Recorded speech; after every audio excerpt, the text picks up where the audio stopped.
Abones vu, Elochain. RVE's Dorer.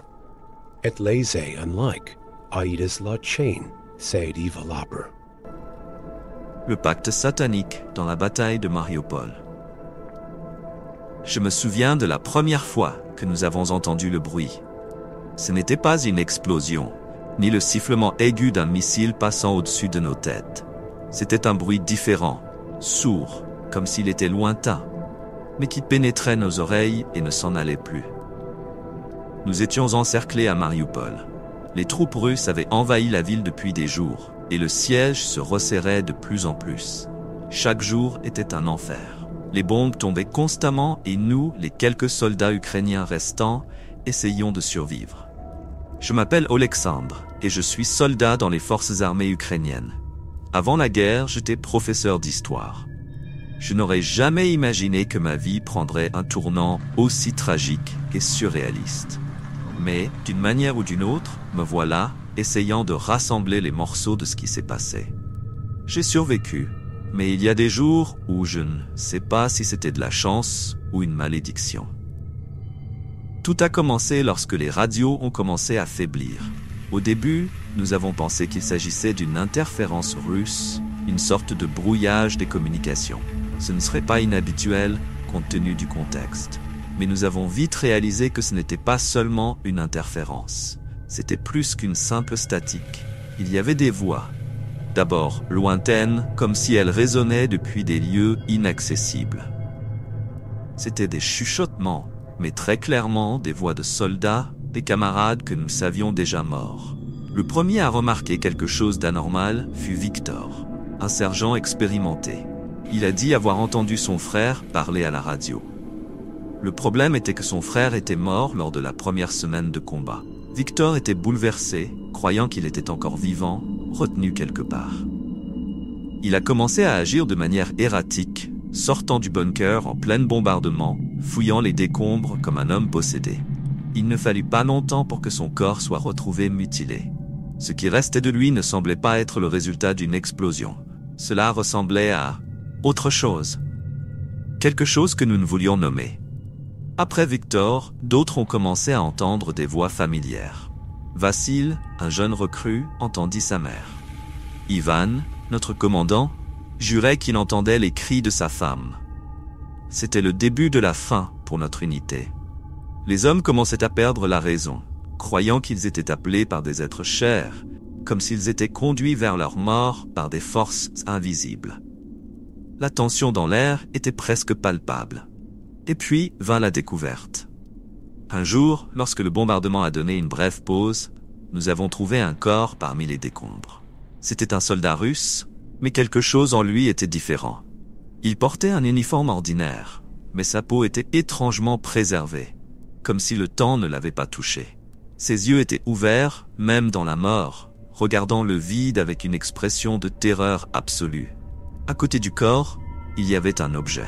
Cela ressemblait à un livre, vieux et usé, avec des symboles que aucun de nous ne reconnaissait. La couverture était en cuir noir et les pages étaient jaunies mais intactes. Même sans l'ouvrir, nous ressentions une présence. Quelque chose à propos de ce livre nous dérangeait profondément. Contre notre meilleure intuition, nous avons ramené le livre dans le bunker. C'est alors que les choses ont vraiment commencé à s'effondrer. Les voix sur les radios devenaient plus fortes, plus claires. Ce n'était pas seulement de la statique. C'était comme si quelqu'un manipulait les signaux, nous attirant vers des pièges, des endroits où nous savions que nous ne devrions pas aller. Mais nous y allions tout de même, comme si nous étions commandés par une force supérieure. Nous avons commencé à rassembler les pièces sur ce soldat russe. Son nom était Mikhail Volkov, et avant la guerre, il avait été un homme obsédé par l'occultisme. Un déserteur au cœur froid, Mikhail avait voyagé en Égypte cherchant la connaissance dans les pratiques les plus anciennes et les plus sombres de la magie. Il avait toujours eu une fascination pour le satanisme, une sorte de séduction par l'idée de pouvoir absolu, un désir de contrôler le destin et de plier la mort à sa volonté. Selon les rapports que nous avons trouvés, lors d'une de ses expéditions en Égypte, Mikhail avait découvert un ancien parchemin contenant des instructions pour un pacte. Ce n'était pas une invocation ordinaire. C'était un rituel pour gagner du pouvoir sur la vie et la mort, mais à un prix. Il devait tuer 100 ennemis au combat, absorber leurs âmes, et alors il pourrait transcender la mortalité. Le pacte avait été fait. Il portait ce livre avec lui, et chaque mort qu'il causait le rapprochait de son objectif. Cependant, Mikhaïl n'avait pas réussi à compléter le pacte. Lors d'une bataille au début de l'invasion, il avait été tué avant d'atteindre sa 100e cible. Mais le pacte n'avait pas été défait. Il était piégé entre les mondes, condamné à errer entre les vivants et les morts, avec une soif insatiable de terminer ce qu'il avait commencé. Maintenant, ce livre était avec nous, et les morts ont commencé à se produire de manière beaucoup plus brutale. Les corps que nous trouvions n'étaient pas seulement des victimes de balles ou d'explosions. Il y avait quelque chose de plus, quelque chose que nous ne pouvions expliquer avec des mots. Il semblait que leurs âmes avaient été arrachées de leur corps, les laissant vides, juste des coquilles vides de chair. Je me souviens d'une nuit en particulier, lorsque nous étions en poste de guet à l'extérieur du bunker. La radio a commencé à grésiller, et alors nous avons clairement entendu « Alexandre, tu m'entends ?» C'était la voix de Petro, un ami qui était mort quelques semaines auparavant. J'ai gelé, je savais que c'était impossible, mais la voix était inconfondable. Avant que je puisse réagir, Anatoly, l'un de nos hommes, a commencé à crier de manière incontrôlable. Ses yeux étaient vitreux, son corps tremblait comme s'il était en convulsion. Et puis, sans avertissement, il a tiré son arme sur nous. Anatoly était possédé. Il n'y avait pas d'autre explication. Il n'était plus l'homme que nous connaissions. Ses yeux noirs, vides, brillaient d'une fureur surnaturelle. J'ai essayé de le retenir, mais sa force était phénoménale. C'est alors que nous avons compris que nous faisions face à quelque chose de bien au-delà de ce que nous avions imaginé. Nous avons fait venir un prêtre qui se cachait dans une église proche. Il est venu à contre-cœur, sachant que ce n'était pas un exorcisme ordinaire. Quand il a commencé à prier, l'air autour de nous est devenu lourd, étouffant. Le démon qui possédait Anatoly a ri, un rire qui résonnait dans tout le bunker. C'était un son qu'aucun être humain ne devrait être capable de produire. Les lumières vacillaient, le sol semblait vibrer, et les prières du prêtre n'avaient aucun effet. C'est alors qu'Anatoly, avec une force surhumaine, s'est libéré de ses liens et a attaqué le prêtre. Il a été tué là, devant nous, tandis que le démon riait, résonnant contre les murs de béton, comme s'il se nourrissait de notre peur. Nous ne pouvions pas continuer ainsi, mais nous ne savions pas non plus quoi faire. La guerre en elle-même était déjà un cauchemar, mais maintenant, nous étions confrontés à quelque chose de bien pire. Ce n'étaient pas seulement des soldats ennemis qui tentaient de nous tuer, c'était une force que nous ne pouvions ni comprendre, ni combattre. Après la mort d'Anatoly et du prêtre, la tension au sein de notre unité a augmenté de façon exponentielle. Chacun de nous a commencé à se méfier des autres. Les yeux de tous étaient constamment en alerte, guettant le moindre signe de comportement étrange. Nous savions que l'influence du livre et de Mikhail Volkov était parmi nous, mais nous n'avions aucun moyen de lutter contre cela. Les voix à la radio devenaient plus fréquentes, apportant toujours des messages des morts, attirant certains d'entre nous hors des tranchées, vers des endroits où ils mourraient inévitablement. Une nuit, lorsque la ville était silencieuse, ce qui était en soi effrayant, étant donné que nous étions en pleine guerre, j'ai entendu des pas à l'extérieur du bunker. Je suis resté attentif. Il n'était pas normal que quelqu'un sorte sans prévenir. J'ai pris mon arme et suis allé vérifier. En ouvrant la porte, j'ai vu Andriy, l'un des plus anciens de notre unité, debout dehors, regardant dans l'obscurité. Il semblait en transe, les yeux fixés sur quelque chose que je ne pouvais pas voir. « Andriy !» ai-je appelé, gardant ma voix basse. Il n'a pas répondu.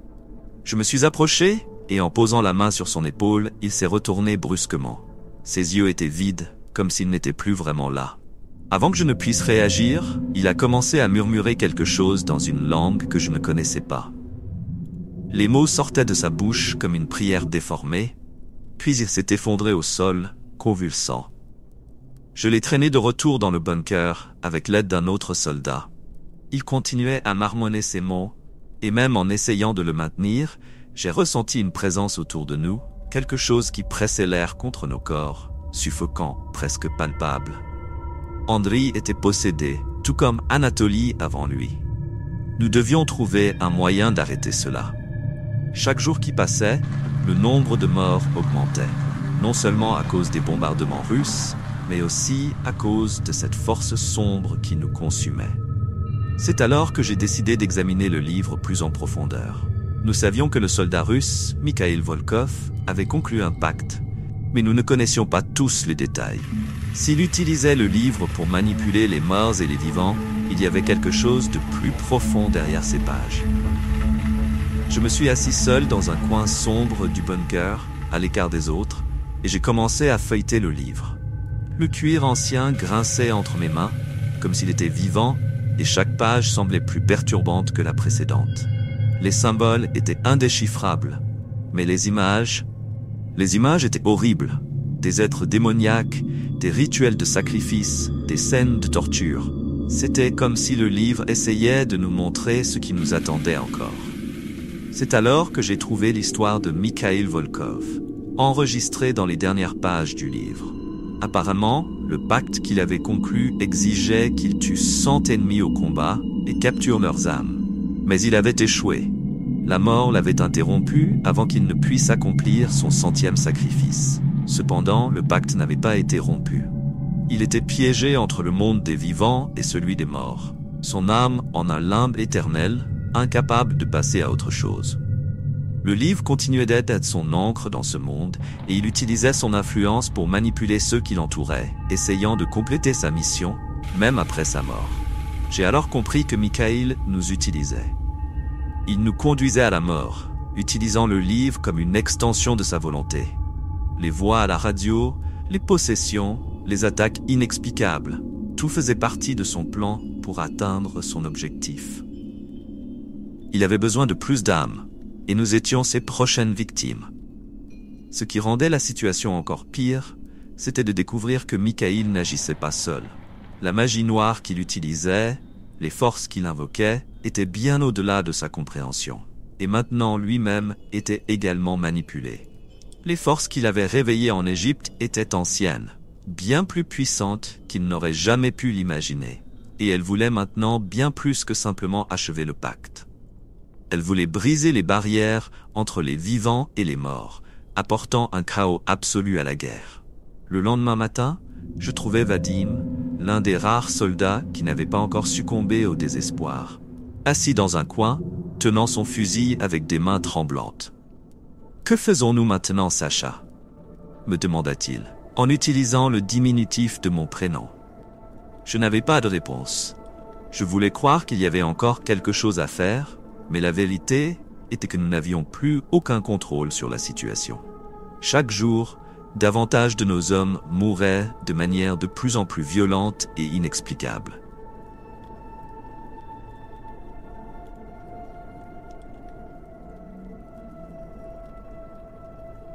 Si vous appréciez cette histoire et que vous voulez suivre les aventures qui vous attendent, n'oubliez pas de suivre notre chaîne.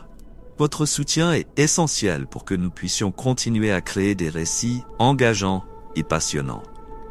Laissez votre commentaire ci-dessous et partagez vos impressions sur l'histoire. Votre opinion fait toute la différence pour nous et nous motive à vous raconter encore plus d'histoires effrayantes et mystérieuses. Merci beaucoup de nous avoir écoutés.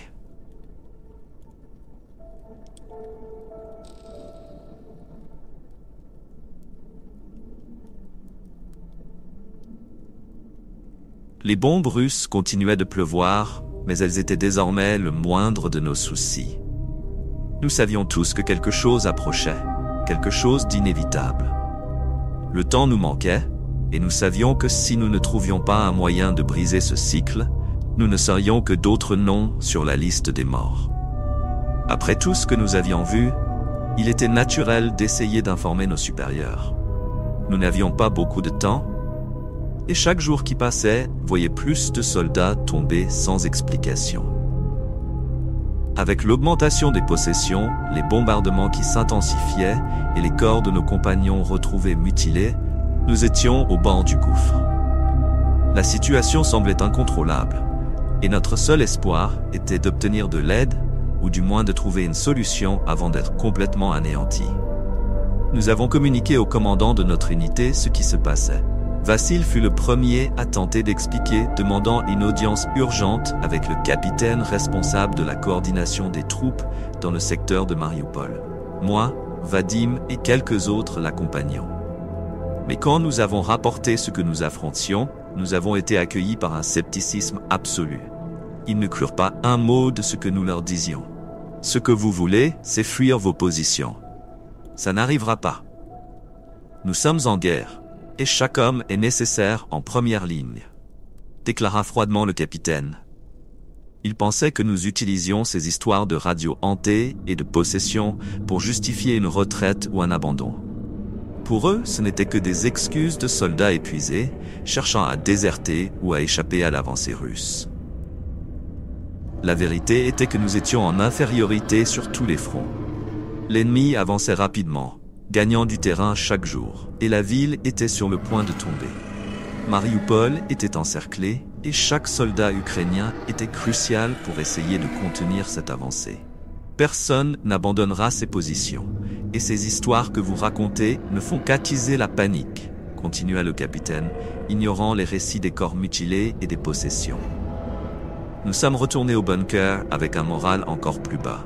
Il n'y avait nulle part où fuir, et maintenant, en plus de combattre les troupes russes, nous faisions face à quelque chose de bien plus terrible sans le soutien dont nous avions besoin. Mais l'histoire ne resta pas confinée à notre groupe.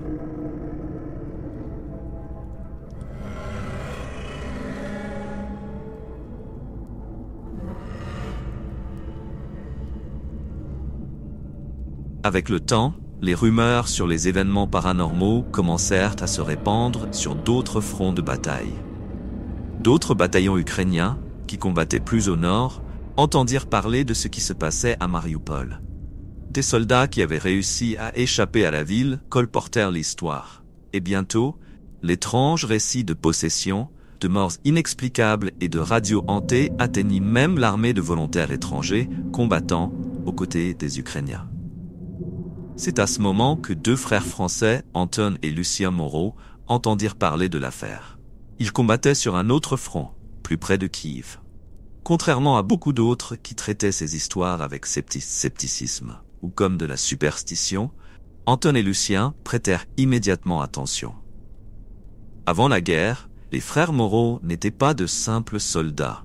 Ils travaillaient comme enquêteurs paranormaux, une sorte de chasseurs d'entités surnaturelles. Ils avaient voyagé à travers le monde pour résoudre des affaires liées à l'occulte, et maintenant, avec la guerre, ils étaient en Ukraine comme volontaires, luttant contre les forces russes. Lorsqu'ils apprirent l'histoire de Mariupol, ils se portèrent volontaires immédiatement pour enquêter. Quelque chose dans ce récit leur semblait familier, comme s'ils avaient déjà affronté quelque chose de similaire par le passé. Ils prirent contact avec nos supérieurs et après de nombreuses insistances, obtinrent la permission d'être envoyés sur notre position. Ils savaient que quelque chose de bien plus grand était en jeu. Quelque chose qui pourrait être le point de rupture, non seulement pour nous, mais peut-être pour toute la guerre. Quand Anton et Lucien arrivèrent, cela apporta un sentiment d'espoir parmi nous, un espoir que nous n'avions pas ressenti depuis longtemps. Ils arrivèrent à bord d'un véhicule militaire, vêtus de leurs uniformes, mais il y avait quelque chose en eux qui les distinguait. Bien qu'ils fussent armés, ils portaient avec eux des sacs remplis d'équipements étranges, des symboles religieux et des instruments qui n'avaient aucun sens pour quiconque ne connaissait pas leur travail. Ils étaient sérieux, avec le regard ferme de ceux qui avaient déjà affronté le surnaturel et survécu. Lucien, le plus jeune des deux, parla directement avec Vadim et moi, essayant de comprendre exactement ce qui se passait. Il posait des questions détaillées, prêtant attention aux moindres détails. Anton, plus silencieux, observait l'environnement autour de nous comme s'il ressentait quelque chose dans l'air. Quelque chose que nous ne pouvions plus distinguer après tout ce temps. Ce n'est pas une possession ordinaire. Il se passe ici quelque chose de beaucoup plus ancien, dit Anton, brisant enfin le silence. Ce livre que vous avez trouvé, Il ancre l'esprit de Mikhail Volkov. Mais il n'est pas seul. Il a ouvert la porte à quelque chose de bien pire. Ce ne sera pas facile de l'arrêter, mais ce n'est pas impossible. En entendant cela, je sentis un frisson parcourir mon échine. C'était terrifiant d'apprendre que nous faisions face à des forces au-delà de notre compréhension. Mais il y avait aussi un certain réconfort à savoir qu'il existait peut-être un moyen de stopper tout cela. Anton et Lucien semblaient savoir ce qu'ils faisaient, et leur confiance nous redonna un souffle d'espoir, aussi mince soit-il. La première chose qu'ils ont demandé fut de voir le livre. J'étais hésitant, mais je savais que nous n'avions pas le choix. Nous avons emmené les frères au bunker où nous avions gardé le livre. L'atmosphère devint lourde à mesure que nous approchions. Même fermé, le livre dégageait une énergie oppressante, et le bruit des radios aux alentours s'intensifiait, comme si la simple présence de cet objet provoquait une réaction.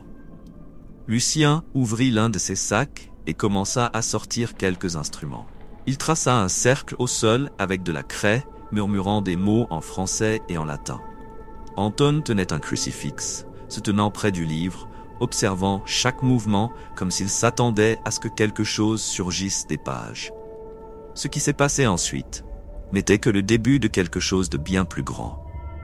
Les frères Moreau ont tout tenté pour briser la malédiction du livre. Pendant des jours, ils se sont consacrés à l'objet, lisant et relisant les pages, exécutant des rituels et des formules qui, selon leurs expériences passées, auraient dû au moins contenir la force maléfique qui agissait sur nous.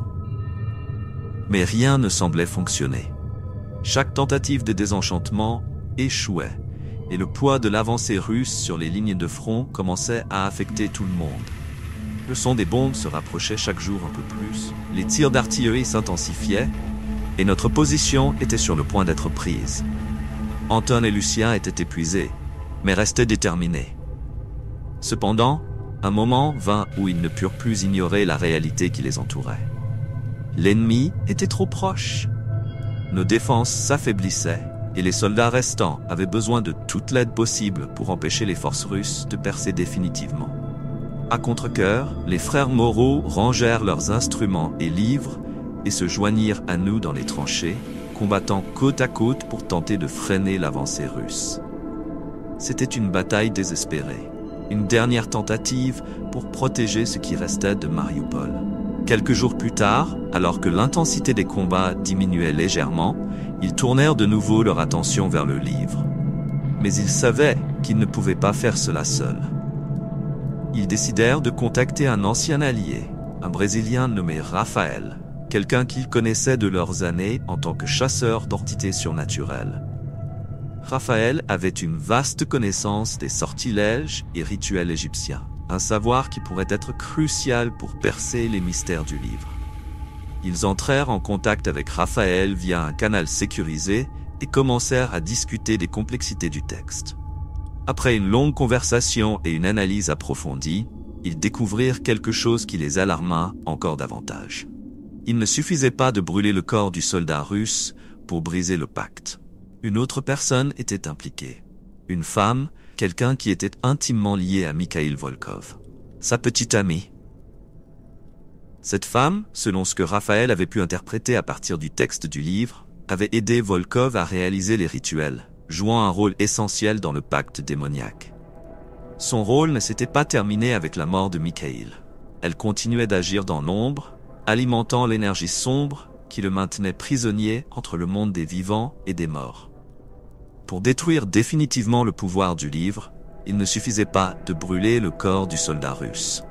Il devait retrouver et éliminer la petite amie de Mikhail. Ce n'est qu'ainsi que le cycle serait interrompu. Avec cette nouvelle découverte, Anton et Lucien allèrent voir les commandants pour partager cette information. La réaction, comme on pouvait s'y attendre, fut marquée par le scepticisme. Mais cette fois-ci, en raison de la situation désespérée dans laquelle nous nous trouvions, les supérieurs acceptèrent une opération secrète pour enquêter sur la femme et, si cela était vrai, la neutraliser. Les frères passèrent des jours à rassembler des informations sur la vie de Mikhail avant la guerre. Ils utilisèrent des contacts dans le renseignement militaire et même des réseaux d'informateurs locaux pour découvrir qui était cette femme, où elle se trouvait et comment elle était impliquée. Ce ne fut pas facile. Mikhail Volkov avait gardé sa vie personnelle bien cachée, mais finalement, ils découvrirent son nom et sa localisation. Elle vivait dans un village au nord, une zone relativement calme jusque-là, éloignée des batailles les plus intenses. Avec ces informations en main, les frères Moreau organisèrent une mission secrète. Personne en dehors du cercle de confiance ne connaissait la véritable raison de l'opération. Officiellement, il ne s'agissait que d'une mission de reconnaissance pour enquêter sur des activités suspectes. Mais nous savions la vérité. La mission consistait en une infiltration silencieuse dans la maison de la femme. Ce ne serait pas facile. Le village était sous surveillance russe et tout mouvement suspect pourrait compromettre l'opération. Anton et Lucien dirigeraient la mission, accompagnés d'un petit groupe de soldats hautement entraînés. La tâche était claire, éliminer la femme et brûler son corps, s'assurant ainsi qu'elle ne puisse plus renforcer le pacte de Mikhail Volkov. Pendant que la mission se préparait, nous, restés en première ligne, continuions à combattre, attendant avec impatience l'issue de cette opération cruciale. Nous savions tous que, s'ils échouaient, nous serions condamnés. Après des jours de recherche acharnée, nous avons découvert que le corps de Mikhail Volkov se trouvait dans une position stratégique dominée par les forces russes. Cela compliqua considérablement la mission et l'avancée de l'ennemi rendait impossible une opération simple. La situation exigeait une intervention plus audacieuse. Une grande offensive fut planifiée, coordonnée entre les forces ukrainiennes et américaines. Les Américains offrirent un soutien aérien avec des bombardements précis nécessaires pour chasser les Russes de la zone et nous permettre d'accéder à l'endroit. Pendant que l'opération se déroulait, une inquiétude constante pesait sur nous. Mikhail Volkov n'était pas seul. Sa petite amie, comme Anton et Lucien l'avaient découvert, restait en contact constant avec lui par le biais de la magie. D'une manière ou d'une autre, elle savait que nous nous rapprochions. Le temps pressait, car chaque vie perdue sur le champ de bataille contribuait au pacte de Mikhail. Il ne restait que peu de vie avant qu'il ne termine le rituel, et sa petite amie, sentant le danger, devenait de plus en plus vigilante. Lorsque nous avons finalement réussi à prendre la position, le terrain était dévasté par les bombardements. Au centre de cette destruction, nous avons trouvé le corps intact de Mikhail Volkov, protégé par une sorte de force macabre. Il était préservé, comme s'il était mort la veille. Autour de lui, cependant, ses anciens compagnons étaient dans des états avancés de décomposition. C'était comme si le temps avait tout rongé sauf lui. Anton et Lucien, conscients de l'importance du moment, s'approchèrent du corps avec une grande prudence. Ils avaient tout préparé selon les instructions de Raphaël, le spécialiste des sorts égyptiens. Les flammes commencèrent à consumer le corps. Et c'est à ce moment que nous sentîmes un changement dans l'air. Le vent devint lourd, et une pression invisible sembla s'intensifier autour de nous. Nous savions que la petite amie de Mikhail avait compris ce que nous étions en train de faire. Tandis que le corps de Mikhail brûlait, le pacte commença à se désagréger. Mais le processus n'était pas terminé. Il ne restait que peu de vie avant qu'il atteigne son objectif. Et la bataille n'était pas encore gagnée. La mission en Russie était la plus dangereuse à ce jour. Anton et Lucien savaient que c'était leur seule chance d'empêcher l'accomplissement complet du pacte. La petite amie de Mikhail Volkov s'était réfugiée dans un petit village reculé, caché au cœur de l'immensité du territoire russe, où le conflit semblait presque inexistant. Ils avaient peu d'informations, mais suffisamment pour savoir que quelque chose de très sinistre s'y déroulait. Avant de partir, ils reçurent les armes que Raphaël avait préparées avec grand soin. Il leur envoya des couteaux bénis, forgés avec des symboles de protection ancienne, ainsi que des munitions de sel, un élément qui, selon ses études, serait efficace contre les entités surnaturelles. Ces objets étaient leur seule défense directe contre ce qu'ils allaient affronter. Raphaël les avertit que le mal qu'ils allaient combattre n'était plus humain. La petite amie de Mikhail était désormais l'incarnation d'une force qui dépassait la compréhension mortelle. Le voyage fut long et silencieux. Les deux frères concentrés, passant en revue mentalement leurs plans et imaginant ce qu'ils allaient trouver. L'endroit où elle se cachait était éloigné de toute grande ville, entouré par une forêt dense et désolée. L'atmosphère autour du village portait déjà une aura de décadence, comme si quelque chose en drainait lentement la vie. En arrivant au village, ils remarquèrent que les quelques maisons restantes semblaient abandonnées. Mais il y avait des signes d'activité récente. Des empreintes, des restes de feux de camp, et plus troublantes encore, des dessins étranges gravés sur le sol et les arbres, des symboles rappelant ceux utilisés par les cultes dans des rituels anciens. Une sensation de malaise s'empara d'Anton et de Lucien à mesure qu'ils avançaient vers ce qu'ils pensaient être la maison de la femme. La construction était presque en ruine, avec des fenêtres brisées et une porte qui se balançait lentement au rythme du faible vent. Ils savaient qu'ils ne pouvaient se permettre aucune imprudence. La moindre erreur pouvait leur être fatale. Avant d'entrer, ils préparèrent leurs armes. Couteau à la ceinture, pistolet chargé de balles de sel, et plus important encore, l'amulette de protection que Raphaël avait consacrée pour eux, qui pendait maintenant à leur cou comme une dernière ligne de défense. En entrant dans la maison, l'odeur de pourriture les frappa immédiatement. Les murs étaient couverts de symboles dessinés avec du sang séché.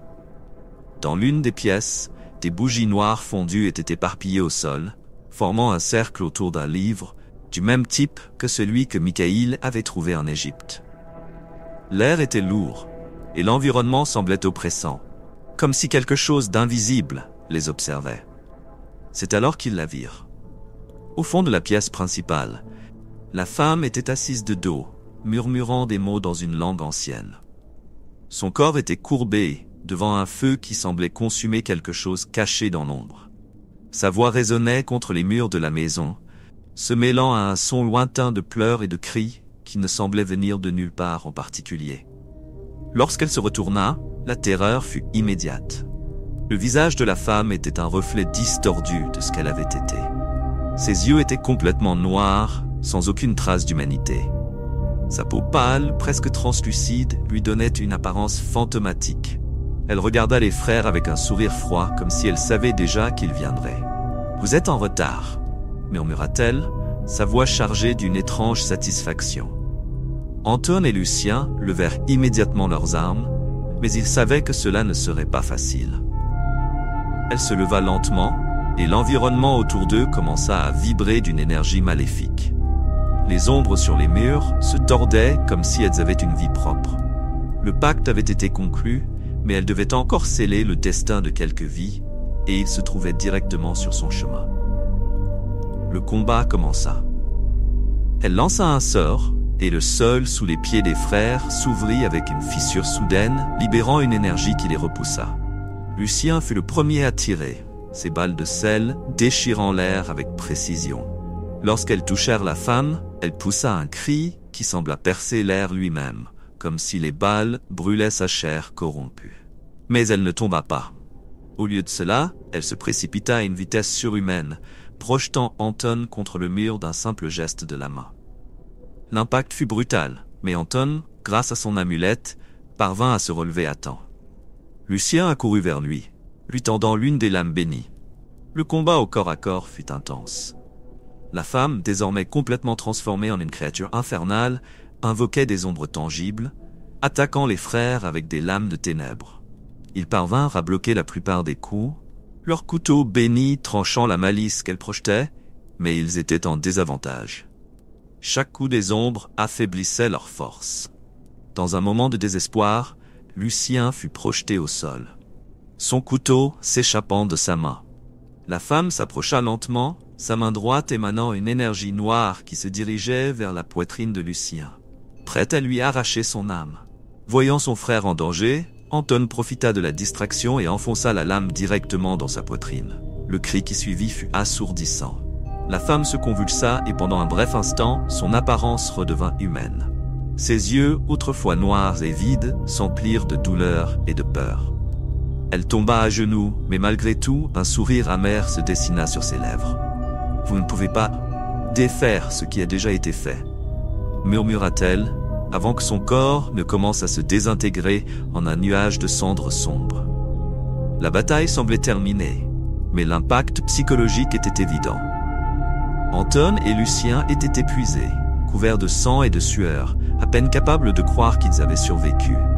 Ils savaient pourtant que le mal qu'ils venaient d'affronter n'était qu'une partie d'un problème bien plus vaste. Le pacte avait été interrompu, mais la destruction causée par Mikhail Volkov et sa maîtresse laisserait des cicatrices profondes, tant dans le monde physique que spirituel. Ils brûlèrent ce qui restait du corps de la femme, suivant le rituel que Raphaël leur avait enseigné, dans l'espoir que le mal soit enfin contenu. Pourtant, au fond de leur esprit, subsistait une question. Avaient-ils vraiment gagné ? Le retour d'Anton et Lucien sur le champ de bataille fut marqué par un mélange de soulagement et d'épuisement extrême. Ils avaient accompli leur mission, et l'élimination de la femme derrière Mikhail Volkov avait mis fin au cycle de terreur qui nous accablait.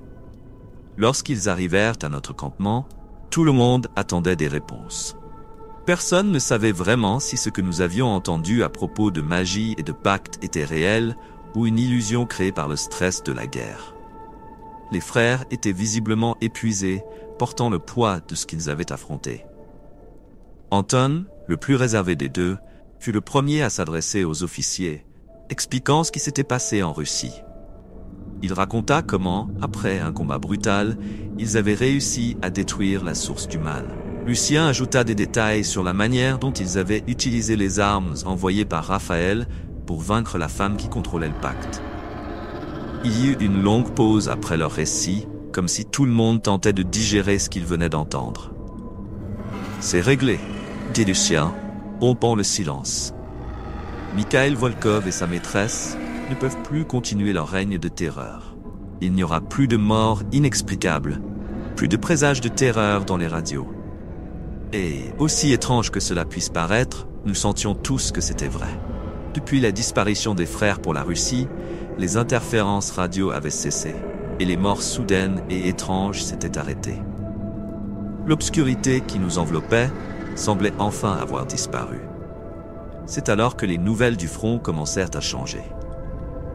La marée du conflit, autrefois en faveur de l'avancée russe, commença à tourner. Les troupes ukrainiennes, revigorées et avec une détermination renouvelée, réussirent à contenir l'avancée ennemie. Dans les jours qui suivirent, nous remportâmes plusieurs victoires décisives, reprenant des positions stratégiques. La terreur qui nous avait emprisonnés si longtemps était, d'une manière ou d'une autre, liée à ce pacte surnaturel. Avec sa destruction, il semblait que même la guerre reprenait son cours naturel, sans intervention sinistre de force au-delà de notre compréhension. Les semaines suivantes furent remplies de récits de victoires et de résistance, et chacun réalisait que ce retournement de situation n'était pas une simple coïncidence. Il y avait quelque chose qui avait été vaincu, quelque chose qui n'aurait jamais dû exister, mais qui, pendant un bref instant, avait pris racine dans la réalité. Aujourd'hui, alors que je raconte cette histoire, je peux dire que j'ai été témoin de choses qui ne devraient jamais être vues par des yeux humains. Et pourtant, nous sommes ici, survivants d'une guerre qui ne s'est pas seulement déroulée contre des soldats ennemis, mais contre des forces qui n'appartiennent pas à ce monde. Ce qui s'est passé à cette époque, avec Anton, Lucien et le pacte de Mikhail Volkov, n'est pas quelque chose que le public connaît. Cela ne figure pas dans les rapports, ça n'apparaît pas dans les registres militaires. Mais cette histoire est vraie. Je le sais parce que j'y étais. J'ai vu mes compagnons mourir de façon qui ne peuvent être expliquées par la logique. J'ai vu le désespoir et la peur dans les yeux de ceux qui ne comprenaient pas ce qui se passait. Et maintenant, je partage cela avec vous, non pas pour chercher du crédit, mais pour que vous sachiez qu'au milieu de la guerre, nous avons combattu quelque chose de bien plus profond et maléfique que n'importe quelle armée. C'est la vérité que jusqu'à aujourd'hui, personne n'a osé raconter. Mais désormais, elle vous appartient.